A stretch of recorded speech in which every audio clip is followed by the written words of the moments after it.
उस समय हम लोगों की पोजीशन ऐसे हो गई थी जैसे कि एक डूबता हुआ सूरज होता है, एक डूबती हुई नाव होती है, वो सिचुएशन हमारी चल रही थी। प्रोफेशन वाइज, हेल्थ वाइज हम लोग एकदम डूब चुके थे। और ऐसे में गुरुजी का बुलावा हमें 3 साल से आ रहा था, लेकिन हर बार हम ये सोचकर कि हम किसी और गुरुजी को मानते हैं तो हम क्यों जाएं, और हम साईं बाबा को मानते हैं तो हम क्यों जाएं। ये इफ बट में हमने अपने 3 साल वेस्ट कर दिए। लेकिन वो कहते हैं ना कि जब समय लिखा होता है कि आपको गुरु मिलने हैं, आपको भगवान मिलने हैं, पूर्व जन्म के जब बीज अंकुरित होते हैं तो हमें गुरु के दर्शन होते हैं, संपूर्ण गुरु मिलता है। और वही मेरे जीवन में हुआ। वो आंटी जो मेरे को सत्संग सुनाती थी गुरुजी के, वो 3 साल तक रेगुलर मुझे सत्संग सुनाते रहे। तो एक दिन मेरे को मन में बहुत शर्मिंदगी हुई कि वो बेचारे 3 साल से सत्संग सुनाए जा रहे हैं अपने गुरुजी के, और उनके दिल को रखने के लिए, उनको खुश करने के लिए मुझे एक बार उन महापुरुष के दर्शन कर लेने चाहिए। अब हम क्यों नहीं जा रहे थे, और मेरे अंकल को मनाना बहुत मुश्किल था गुरुजी के पास ले जाना, क्योंकि मैंने उनसे खुद ही प्रॉमिस किया था। हम सब बाबाओं और ज्योतिषों के चक्कर काट चुके थे और सब लोगों ने हमें इतना लूटा था कि हम लोग अब किसी और बाबा को नहीं फेस करना चाहते थे। तो मैंने ही अपने हस्बैंड से ये प्रॉमिस किया था कि मैं किसी बाबा के पास आज के बाद नहीं जाऊंगी, आपने जाना है तो जाओ। लेकिन जब नूतन के गुरुजी के पास जाना था तो मेरे को लगा कि मैं इन्हें कैसे मनाऊं, खुद ही प्रॉमिस लिया था, खुद ही तोड़ रही हूँ। तो मैंने इनको बोला कि आज मेरा बर्थडे है, मैं जैसे मनाना चाहूँ मुझे मनाने देना। इन्होंने कहा ठीक है मना लेना। तो इन्होंने सोचा कि शायद ये मूवी जाएगी, रेस्टोरेंट में जाएगी, लेकिन थोड़ी देर बाद मेरे को लगा कि भी इनको ना झूठ नहीं बोलना चाहिए, सच बता देना चाहिए।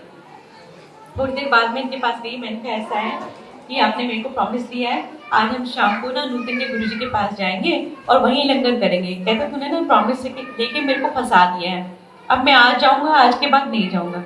मैंने भी मन में सोचा कि मैं भी तो उसको खुश करने के लिए जा रही हूँ, मैंने कौन सा दोबारा जाना है। और हम लोग आंटी को फोन करने लगे, आंटी को फोन किया, कहने लगे कि भी आज शाम को हम गुरुजी के पास चलेंगे। थोड़े मेरे डाउट्स थे वो मैंने क्लियर करे कि भी हम जा सकते हैं, ऐसे में कि नहीं जा सकते। तो कहते नहीं गुरुजी क्या कोई वहम नहीं होता, आप आ जाओ। लेकिन गुरुजी की गद्दी पे बैठने से पहले हमें वहां होना चाहिए। जैसे एक टीचर के आने से पहले स्टूडेंट क्लास में होने चाहिए, वैसे ही जब गुरुजी का टाइम होता है बैठने के, जैसे आज आपको टाइम दिया गया है, तो हमें पहले आना चाहिए गुरुजी के आने से पहले। तो ये मुझे उन्होंने सिखाया। मैंने कहा ठीक है, मैं जिस समय आप बता रहे हो मैं आपके घर के बाहर कार लेकर आ जाऊंगी। तो कहने की ठीक है। मैं कभी भी सोती नहीं थी दिन में, लेकिन उस दिन पता नहीं क्या हुआ, मेरी गुरुजी के कृपा से आंख लग गई 4 बजे करीब, और मैं सो गई। दिन में सोती हूँ तो मुझे ड्रीम आता है और मैं छोटे मंदिर जहाँ पे मेरे को गुरुजी के पास जाना था, एम्पायर स्टेट, वहाँ पहुँच जाती हूँ सपने में ही। और गुरुजी चोले में बैठे हैं, बहुत सुंदर चोला है। और जैसे ही मैं वहाँ पहुँचती हूँ तो देखती हूँ कि एक ओंकार और ओम लाइट से बने हुए हैं और खुला आकाश है, उसमें गोल्डन ईगल घूम रहा है। तो मुझे बड़ी हैरानी होती है, मेरे को लगता है कि ये वही जगह जहाँ मुझे जाना है। जब मैं सो के उठती हूँ, मैं जल्दी जल्दी मैं इनको तो नहीं बता पाती, लेकिन जब वो आंटी मेरी कार में बैठती है तो मैं उनसे पूछती हूँ कि जहाँ हम जा रहे हैं वहाँ पे गुरुजी बड़े सुंदर चोले में एक गोल्डन सिंहासन पे बैठते हैं, एक ओंकार ओम लाइट से बने हुए हैं। तो कहने लगी बिल्कुल ठीक, तू तो बिल्कुल सही बता रही है, तू तो अभी गई भी नहीं, तेरे को कैसे पता। मैंने कहा ऐसा मेरे को ड्रीम आया है और उसमें मैंने ये सब देखा है। तो कहने लगी तेरे को तो गुरुजी ने दर्शन दे दिए, तू ब्लेस हो गई। और यकीन मानिए मुझे कुछ समझ में नहीं आ रहा था कि क्या ब्लेसिंग होती है, क्या दर्शन है। मैं इसे कोइंसिडेंस समझ के कि कहीं जा रहे हैं तो सपना आ गया। हम पहुंचे तो गुरुजी वहाँ सेटी पे बैठे हुए थे, किचन के बाहर सिंहासन पर नहीं बैठे हुए थे। तो मुझे बड़ी हैरानी हुई कि गुरुजी कैसे बैठे हुए हैं, ये तो चोले में नहीं है, तो कैजुअल वेयर्स में बैठे हुए हैं, जॉगिंग शूज पहने हुए हैं, बड़े अच्छे स्टाइलिश। तो गुरुजी ने पूछा कौन है, तो मेरी फ्रेंड बोलेगी मेरी फ्रेंड है, कच्ची पक्की।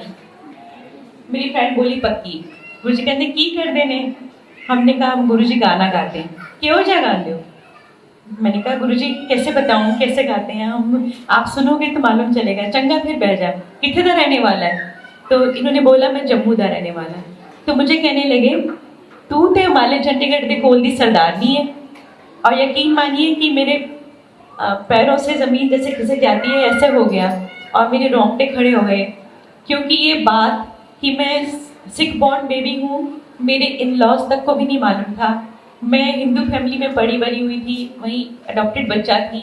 सिख बॉर्न बेबी हूँ ये किसी को भी नहीं मालूम था, सिवाय मेरी कुछ स्कूल टाइम की फ्रेंड्स जिनको मैंने कभी शेयर किया होगा, या मेरे हस्बैंड को मालूम है, किसी को भी नहीं पता था कि मैं सिख बॉर्न हूँ।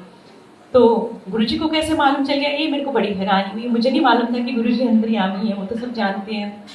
जैसे ही हम एंटर करते हैं गुरुजी के दरबार में तो हमारे तीनों जन्म की फाइल्स जो होती हैं वो खुल जाती हैं। गुरुजी को सब पता होता है कि कौन, क्योंकि उनकी आज्ञा से तो हम यहाँ आ पाते हैं।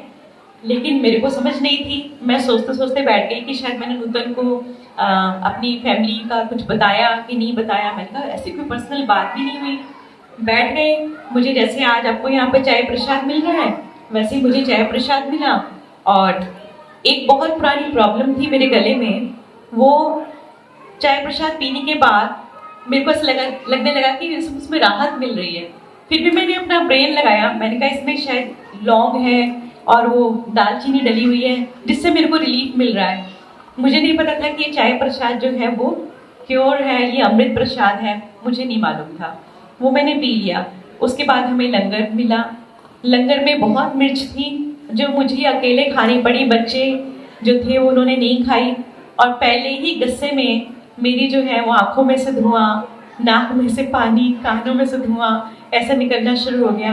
मेरे को लगा कि शायद यहाँ पे कोई पानी सर्व करने आएगा। अभी मेरी हिचकियाँ ऐसी हो रही हैं, आंखों में से आंसू आ रहे हैं और गाल एकदम जैसे लगता है हीट निकल रही है।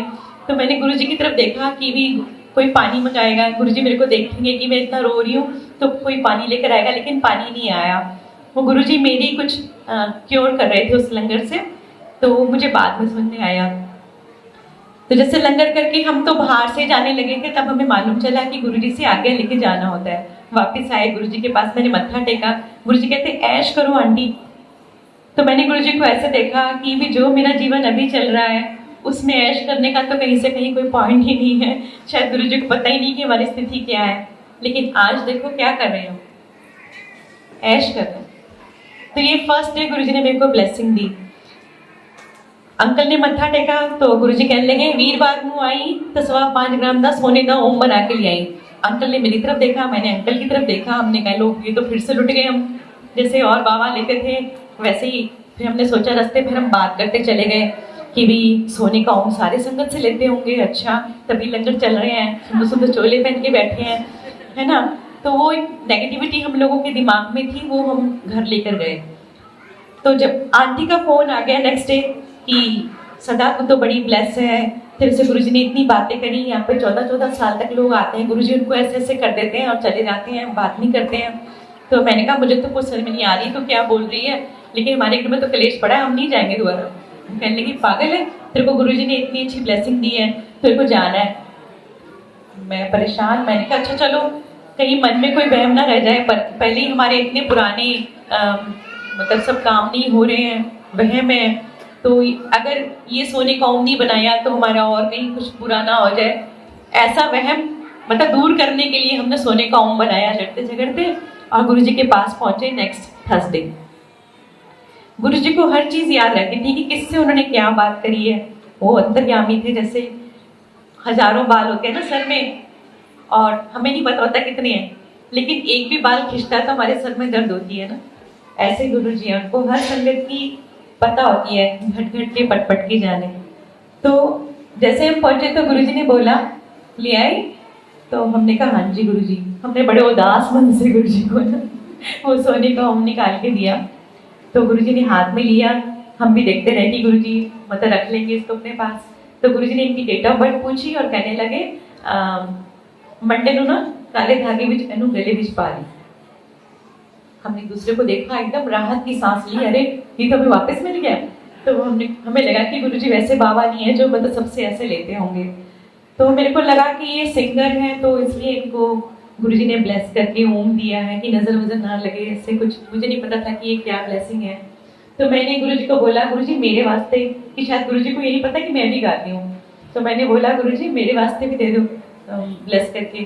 तो गुरुजी कहने लगे ਤੁਹਾਡਾ ਇੱਕੋ कनेक्शन हैगा तो मैंने मन में बुड़बुड़ किया, मैंने कहा देखो श्रद्धा से तो मैं लेकर आई हूँ इनको, और मैं आई हूँ और ये तो मानते भी नहीं है, और इनको दे दिया।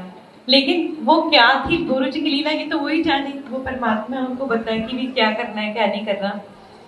तो ये हमारी सेकंड मीटिंग गुरु जी से थी।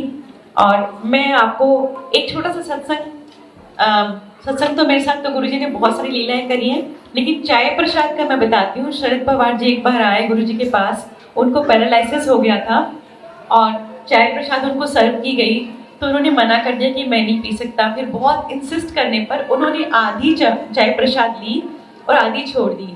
तो उनका आधा फेस तो ठीक हो गया, आधा ठीक नहीं हुआ। उन्होंने गुरुजी को फोन करवाया कि भी गुरुजी को बोलो कि मेरा आधा फेस ठीक हो गया, आधा नहीं हुआ। तो गुरुजी ने कहा जी उस दिन वो पूरी चाय पी लेंदा, चाय प्रसाद, तो उसका पूरा फेस ठीक हो जाना सी, लेकिन उसने अपनी आधी ब्लेसिंग छोड़ दी तो आधा ही हुआ। इसलिए मेरा आपसे ये हाथ जोड़कर विनती है कि जो भी आपको यहाँ प्रसाद मिलेगा, लंगर प्रसाद भी, अगर आप नहीं खा सकते हैं तो किसी के साथ शेयर कर लें, उसको प्लेट में नहीं छोड़े, चाय प्रसाद की बूंद ना छोड़े एक भी, ये आपकी ब्लेसिंग है। क्योंकि यहाँ गुरु जी विद्यमान है, ये चाय नहीं है, ये चाय प्रसाद है।